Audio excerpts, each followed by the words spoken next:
Jamie Stingle from AP asked similar question, but one of the aspects of his question is, was speed a factor in this crash? So certainly speed is something, as the board is espousing a safe systems approach. Speed is something that we're very concerned about. Speed is also a element of one of our 5 most wanted list items. So we're certainly looking at speed and what role it may have had in this crash. Jonathan Polesic of News West 9 would like to know, do you believe that any highway lighting could have helped drivers on both sides see each other more clearly? Certainly, and right now, both the Highway Factors Group and the Human Performance Groups are looking at any roadway factors or human performance factors that could have helped prevent this crash. So that's investigation. That aspect is still ongoing. Jamie Stingle from AP, do you know the level of meth in the driver's system and if that contributed to the crash? So right now, we just received the toxicological report yesterday. We haven't had a chance to really go into a lot of detail of it. We know that it was found in his system. Certainly, we know that meth can affect driver performance. We have seen this in the past. The Chattanooga crash we investigated in Tennessee. We talk about meth and the effects it can have on drivers. But at this point, it's too early to say if the finding that we have from the toxicological report had any factor or any contributing to this crash itself.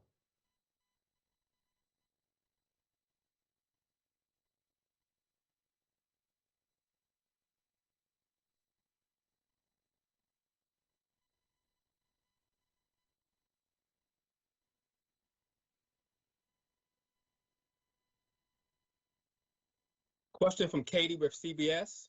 How fast were they going?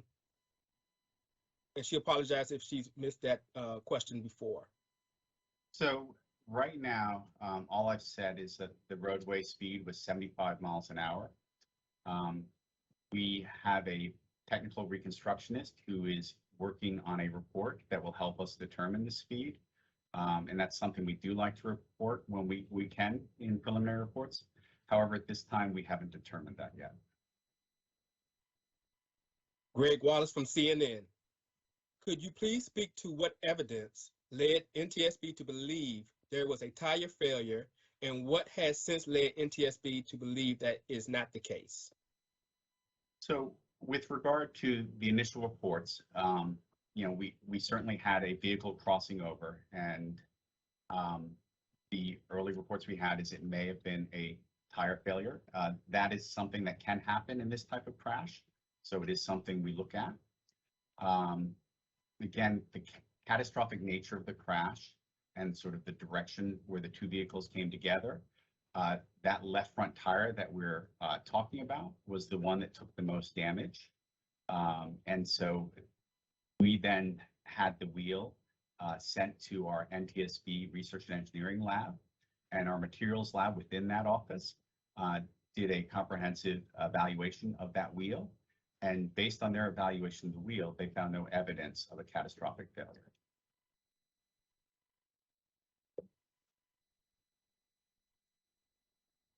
David Mack from BuzzFeed wanted to know, was there any apology made to the family of the 13-year-old for incorrectly saying he was the driver?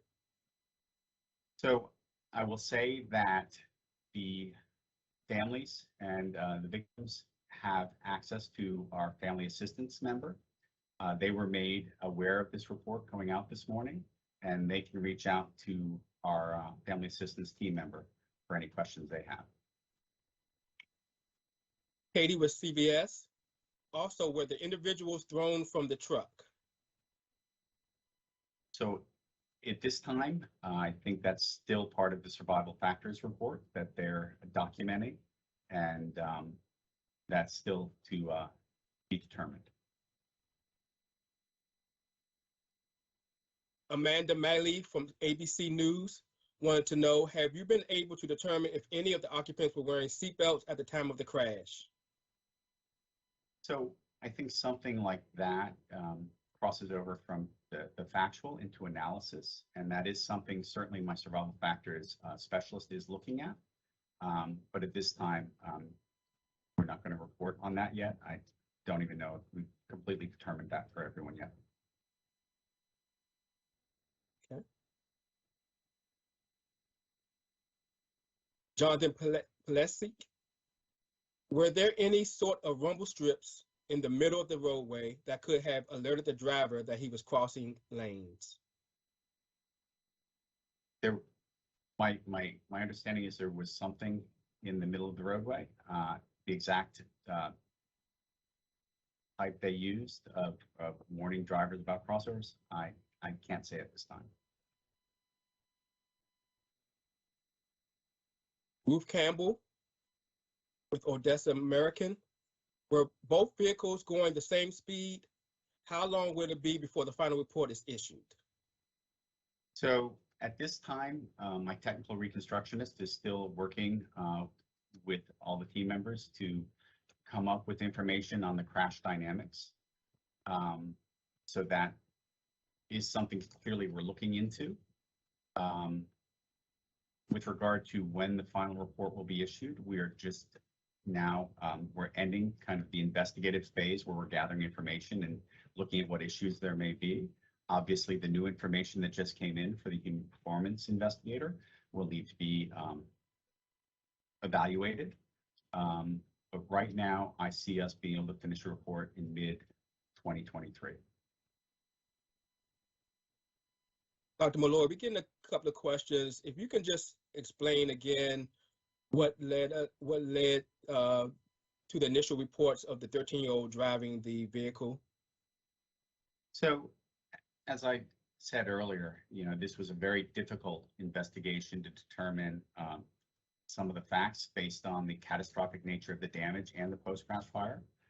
However, based upon the review of the crash scene, the team worked together and came up with consensus that the driver was the 13-year-old based upon evidence they had at the time and what they were seeing. As I said, subsequently, this was a difficult question. So DNA testing was performed to confirm that. And as a result of the DNA testing, we now know that the older adult was the driver. Okay. We'll take about 2 more questions. Samantha Jark from KAMC. What in the initial investigation led to the belief of the failure of the left tire? And what evidence changed that?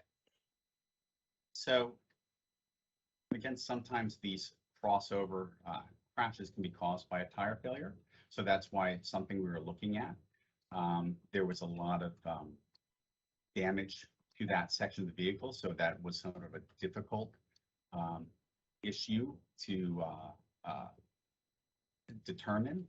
The tire was missing.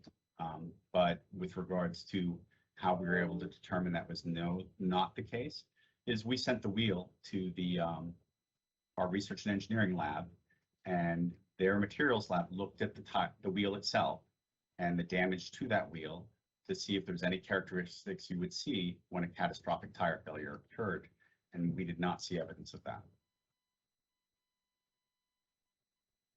Matthew Alvarez from CBS 7. Based on evidence of meth in the pickup truck driver, were there any 911 calls, reports prior to the crash or anything like that? So at this time, we're still working on collecting all the information. And as I said, that the information about the methamphetamines in the driver's blood just came to us. But right now, I'm not in the position to talk about that as the analysis is still going. Okay.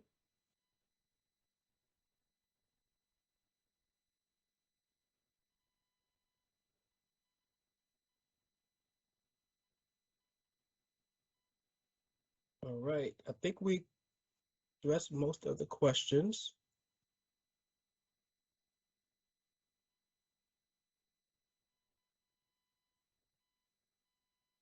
Well, this concludes today's NTSB media availability. Thank you for participating A recording of the availability will be made available on NTSB's YouTube channel as soon as feasible. Follow-up questions should be directed to NTSB Media Relations at ntsb.gov or